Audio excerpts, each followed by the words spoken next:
Hello everyone, welcome to the career focus. Career focus में आप सभी का स्वागत है। चलिए स्टार्ट करते हैं। PYQ previous year question. Previous year question ही कर रहे थे और जो पार्ट पार्ट में कर रहे हैं हम लोग। मैथमेटिक्स का पार्ट अलग, रीजनिंग का पार्ट अलग और जनरल अवेयरनेस का पार्ट अलग। पता ही है आप सभी को कि मैथमेटिक्स में रहता है 30, मैथ 30, रीजनिंग वो भी 30 और फिर जनरल अवेयरनेस से मार्क्स रहता है 40, टोटल 100 मार्क्स। तो चलिए आज का क्लास स्टार्ट होता है जनरल अवेयरनेस से। और जनरल अवेयरनेस का पिछला क्लास हो गया है एक क्लास। तो वहाँ ये जो क्वेश्चन है ये क्वेश्चन डिस्कस हो गया है, ये कंप्लीट हो गया है। अभी जो क्वेश्चन डिस्कस करने वाला है इसके बाद से देखिए, यहाँ से करेंगे start question discussion about the previous year question of RRB NTPC. हाँ, किसी ने अगर पिछला वीडियो नहीं देखे हो तो ज़रूर देख लीजिएगा, क्योंकि वो भी क्वेश्चन बहुत ही इंपॉर्टेंट है। क्योंकि प्रीवियस ईयर का क्वेश्चन जो आता है that is one type of question कि कैसा टाइप का क्वेश्चन आया है, ये जानना बहुत ही ज़रूरी है। So don't waste time, watch it, or you can watch that previous video, or then you can watch it. Okay, so let's start the question number 11. Question is, who wrote famous Hindi novel तमाश? तमाश जो novel है ये बहुत ही अच्छा एक novel है। तो ये लिखा गया है कि 1947 में जब पार्टीशन हुआ था इंडिया एंड पाकिस्तान, तब का ये नॉवेल है, मतलब तभी का स्टोरी है एक नॉवेल में। तो इस नॉवेल एक अच्छा नॉवेल है, बहुत ही अच्छा नॉवेल है। और इस नॉवेल ने जो उस टाइम का जो भी घटना था उसको एक अलग नजरिया से उजागर किया है। मतलब पहचान में आएगा कि जो जो कैरेक्टर है वहाँ, उस कैरेक्टर का जो स्ट्रगल्स वगैरह है, क्या हुआ है उस टाइम में। बस एक छोटा सा एक कुछ छोटा सा जो चिंगारी है, ये कैसे आग फैलता है, कैसे ये दंगा फैलता है, ये तमाश उसके बारे में है। तो ये बहुत ही अच्छा एक इंसाइट मिलता है कि उस टाइम क्या हुआ था, कौन कौन इसका जिम्मेदार था, वगैरह वगैरह सब कुछ। हाँ, तो ये देखते हैं ये लिखा गया है किसके द्वारा। ये लिखा गया है भीष्म साहनी के द्वारा। ये लिखा गया है भीष्म साहनी के द्वारा। चलिए, ये बहुत ही अच्छा एक नॉवेल है। मैं ये नॉवेल पढ़ना स्टार्ट कर दिया हूँ। अगर आप लोगों की टाइम मिल जाए, अभी नहीं, बाद में, ये जो आरआरबी एनटीपीसी का एग्जाम क्लियर करने के बाद तभी पढ़ लेना। ओके, तब टाइम मिलेगा। नौकरी मिलने के बाद बहुत टाइम रहता है कि नॉवेल पढ़ो, वगैरह वगैरह जो भी पढ़ो। ओके, पढ़ना चाहिए हर कुछ। चलिए फिर नेक्स्ट स्टोरी देखते हैं, नेक्स्ट क्वेश्चन देखते हैं, स्टोरी नहीं। और ये जो स्टोरी का जो भी मैंने बताया ये क्या है, वगैरह वगैरह सब कुछ यहाँ है। क्या केओस वायरस जब सब कुछ वगैरह जो हुआ था 1947 पार्टीशन के वक्त, ये कहानी तमाश नोवेल में है। चलिए फिर नेक्स्ट क्वेश्चन देखते हैं।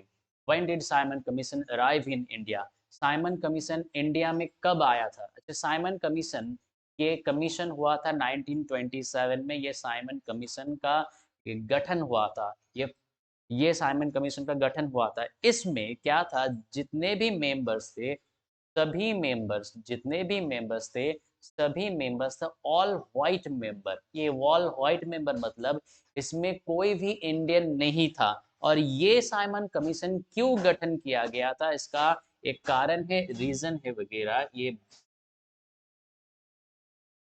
इसका एक रीजन है, जो रीजन है क्या, रीजन है जो 1919 में एक कानून आया था, जो है इंडियन काउंसिल एक्ट, जिसे कहा जाता है मॉन्टेगू चेम्सफोर्ड एक्ट। इसे कहा जाता है मॉन्टेगू चेम्सफोर्ड एक्ट।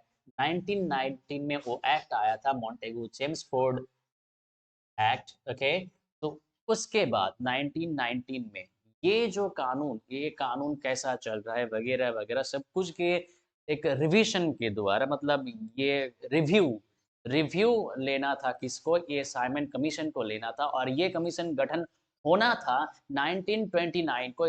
ये कानून लागू होने के 10 साल बाद होना था गठन। ओके, पर ये गठन 2 साल पहले ही हो गया। 2 साल पहले हो गया वो अलग बात है, पर यहाँ जो गलत बात था, गलत बात जो था कि सारे जो मेंबर है वो सभी व्हाइट मेंबर थे, सभी अंग्रेज थे, एक भी इंडियन नहीं थे।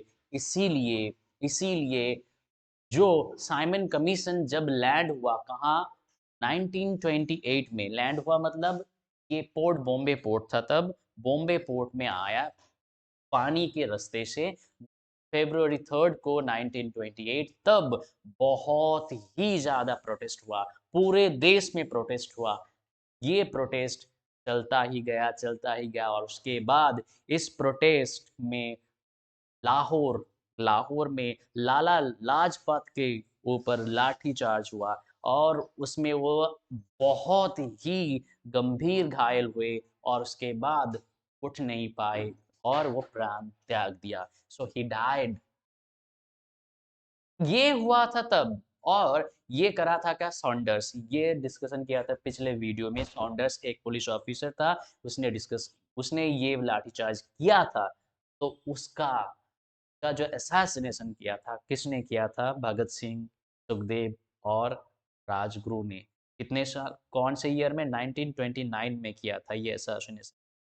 तो चलिए, ये क्वेश्चन था क्या, साइमन कमीशन अराइव कितने साल में हुआ था, 1928 में हुआ था। ये हिस्ट्री बहुत ही अच्छा एक चीज है, बता देता है आपको कि हिस्ट्री रिपीट इटसेल्फ। ये एक बात है, यहाँ से मतलब हिस्ट्री को अगर किसी को पता रहेगा कि ये जो घटना है, ये क्रम है, ये सब कुछ हुआ था, ये ऐसा हो सकता है फ्यूचर में भी, मतलब हमें एक इंसाइट मिल जाता है, हमें एक शिक्षा दिया जाता है कि हमें एक पता चल जाता है हिस्ट्री। ओके, तो हिस्ट्री बहुत ही अच्छी है एक चीज़, इसीलिए हर एक एग्जाम में हिस्ट्री इज कंपल्सरी। चलिए next question. Which industry uses limestone as a raw material. कौन से इंडस्ट्री में लाइमस्टोन, चूना पत्थर, raw material raw material raw material use होता है, मतलब ये यूज होता है रॉ मटेरियल में। कौन से इंडस्ट्री में, ये इंडस्ट्री है सीमेंट इंडस्ट्री। सीमेंट इंडस्ट्री में लाइमस्टोन यूज होता है। जो सीमेंट है, सीमेंट में लाइमस्टोन मिलाया जाता है, क्योंकि लाइमस्टोन ये एक मेन रॉ मटेरियल है सीमेंट इंडस्ट्री का। चलिए नेक्स्ट क्वेश्चन देखते हैं। अच्छा, प्रोग्रामिंग लैंग्वेज जो जावा लैंग्वेज है, ये किसने डेवलप किया है, ये डेवलप किया है जो है उसका नाम है जेम्स गॉसलिंग। जेम्स गॉसलिंग, ये है जेम्स गॉसलिंग। ये James Gosling Sun micro system में काम करता था। ये 1990s के दौरान ये जो प्रोग्रामिंग सिस्टम है, प्रोग्रामिंग लैंग्वेज जावा है, ये जावा डेवलप किया और इसे कहा जाता है फादर ऑफ जावा। सो कौन है father of Java, James Gosling. Next question. Who built Sanchi stupa. Sanchi, Sanchi ये बुद्धिस्ट धर्म से, बुद्धिस्ट रिलीजियन से जुड़ा हुआ है, बुद्धिस्ट रिलीजियन से जुड़ा हुआ है। तो ये सांची स्तूप किसने बनवाया, चलिए देखते हैं बुद्धिस्ट रिलीजियन से कौन जुड़ा हुआ था। चंद्रगुप्त मौर्य अगर कहा जाए तो ये बुद्धिस्ट नहीं था, ये जैन था। क्या था, ये जैन था। बिंदुसार ये जैन नहीं था, ये चंद्रगुप्त का बेटा था बिंदुसार। बिंदुसार ये साइबक था, वगैरह मुझे अभी याद नहीं आ रहा। चाणक्य ये हिंदू था।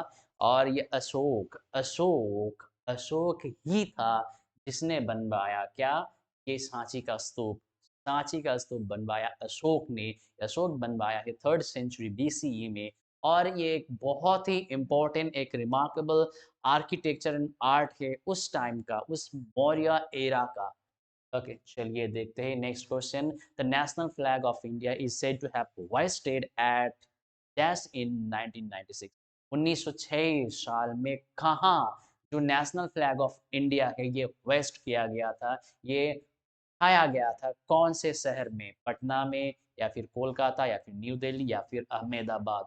कहाँ, ये 1906 में उठाया गया था कोलकाता में। कोलकाता में एक जगह है, तब का नाम था पोरसी बगान। पोरसी बगान, अभी उस जगह का नाम बन गया है गिरीश पार्क।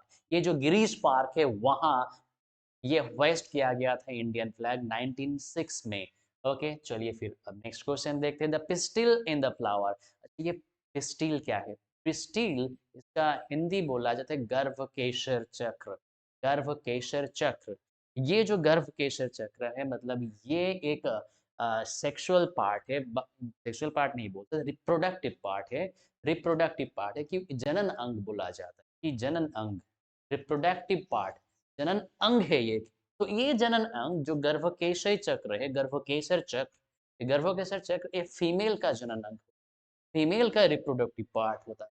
तो ये तो आंसर मैंने बता दिया कि option C female reproductive part. और ये कौन सा पार्ट है, ये जो देखिए ये इस फूल के अंदर, इस फूल के अंदर ये जो पार्ट है यहाँ से लेकर यहाँ तक, ये जो पार्ट है ये ही पार्ट है क्या, गर्भकेशर चक्र। यहाँ तीन पार्ट रहता है कि ये जो अंदर एकदम है इसे कहा जाता है ओवरी, इसे कहा जाता है डिम्बाशय। यहाँ जो डिम जो अंडे वगैरह है ना, अंडा रहता है। और यहाँ यहाँ एकदम एक चिपचिपा चिपचिपा गम जैसा मटेरियल रहता है। जो रेणु वगैरह है, फूल का रेणु जो अ, कोई कीट वगैरह, कोई कोई बीज वगैरह, मक्खी वगैरह, कोई भी इंसेक्ट वगैरह, चलिए बोल देते हैं कि इंसेक्ट्स वगैरह, उसमें बी भी पड़ता है, मक्खी भी पड़ता है, फ्लाइज भी पड़ता है, सब कुछ पड़ता है। या फिर बर्ड्स भी ले आते हैं पैरों से, अपने पैरों से। तो ये जो फूल में अगर बैठ जाता है कोई इंसेक्ट्स वगैरह, बर्ड्स वगैरह, तो उनके एक फूलों से दूसरे फूलों में वो जाता है। तो फिर रेणु वगैरह जो है यहाँ डिम्बा, यहाँ ये जो गर्भकेशर चक्र है यहाँ इस टोपी के ऊपर पड़ जाता है, फिर नीचे इस पाइप के अंदर से यहाँ डिम्बाशय के अंदर आ जाता है। और फिर यहाँ जो अंडा है और फिर वो जो रेणु है दोनों मिलकर बनाता है क्या, फूल से बनाते हैं फल। मतलब ये फ्लावर बन जाता है तब धीरे धीरे क्या, फ्रूट बनता है। फ्रूट के अंदर क्या होता है, बीज होता है, सीड्स होता है।